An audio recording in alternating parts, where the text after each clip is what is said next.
Foundation Season 3 is here. I just watched the first episode, and this could be a blockbuster season. The Mule is here, finally. His storyline is the most memorable from the books by Isaac Asimov. On the TV show, he appeared briefly in earlier seasons. In Season 1, he was mentioned by name in the first sentence of the opening narration, so it's all been leading up to his storyline. In Season 2, he appeared briefly, played by Mikhail Persbrandt. In Season 3, he's played by Pilou Asbaek. We all recognize him as the man who killed Jaime Lannister. He makes quite the entrance in Season 3. He conquers the planet Calgon with no weapons and no army. The Mule is a mentalic and a mutant who has the ability to control people's minds, emotions, and behavior. Calgon is a border planet independent from both the Empire and the Foundation. It was always assumed that Calgon would fall to either the Empire or the Foundation, and that the winner would take all being the galaxy. But here comes the Mule. In the books, he's described as an outlier, so bizarrely powerful he's not even contained within Hari Seldon's plan to save humanity from a coming age of barbarism and chaos, which is predicted to last 30,000 years after the impending fall of the Galactic Empire. Seldon is a mathematician who developed a discipline called psychohistory, which can predict the future using numbers. A few months ago, I posted a review of Foundation Seasons 1 and 2. Watch that video for details. The glitch with psychohistory is that it can only predict the actions of very large numbers of people. It's not accurate in predicting the actions of individuals.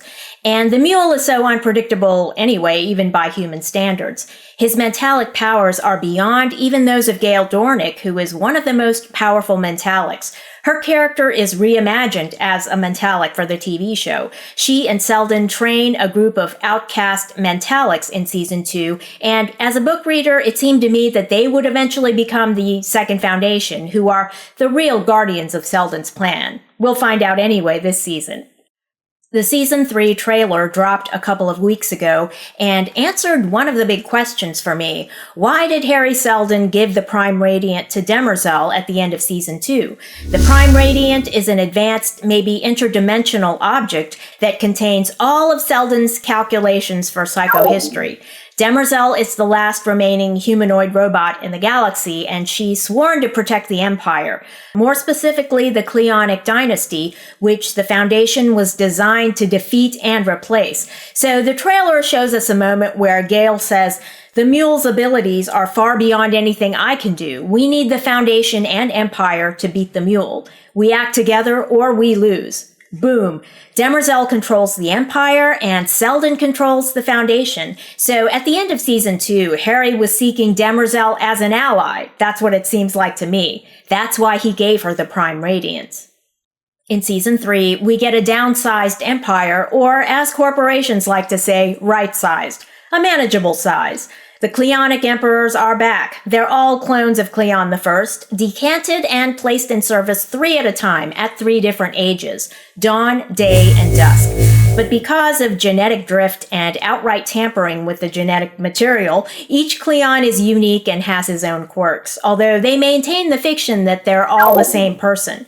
Now, this season begins with Brother Dawn ascending to rulership, which means that 6 months into the future, Brother Dusk will become Brother Darkness and will be euthanized.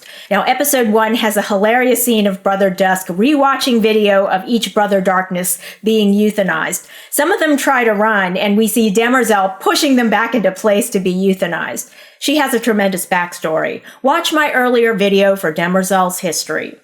But what about Brother Day? Now, this season, he's a drug addict with no interest in ruling the galaxy. Episode 1 ends with Brother Day reluctantly attending a meeting of the Cleons, in which Demerzel explains that the Prime Radiant predicts an anomaly 4 months into the future in which humanity comes to an end. So this seems to point to the coming of the Mule, the villainous mutant and mentalic.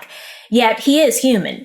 Would his quest for power place all of humanity at risk? Is there a weapon he obtains so powerful that it could destroy humanity? The Prime Radiant can't predict that level of detail. We'll just have to watch to find out. And for Season 3, the show brings back the Luminism storyline from Season 1. My earlier video discusses Luminism. It's one of the galaxy's great religions. In Season 1, a faction within Luminism demanded that the Empire stop cloning the Emperors. Well, the Empire put an end to that foolishness, although at great cost. Now, in Season 3, Episode 1, Demerzel consults a Luminist priest called a Zephyr and confesses she's a robot and that she's foreseen the end of the Cleonic dynasty. Demerzel loves the Cleons and is sad to see them go, but her immediate concern and why she consulted the Zephyr is because she wants to know what will happen to her when her programming becomes obsolete, because she's programmed to guard the Cleons. Now again, the Empire storyline takes center stage and holds our attention.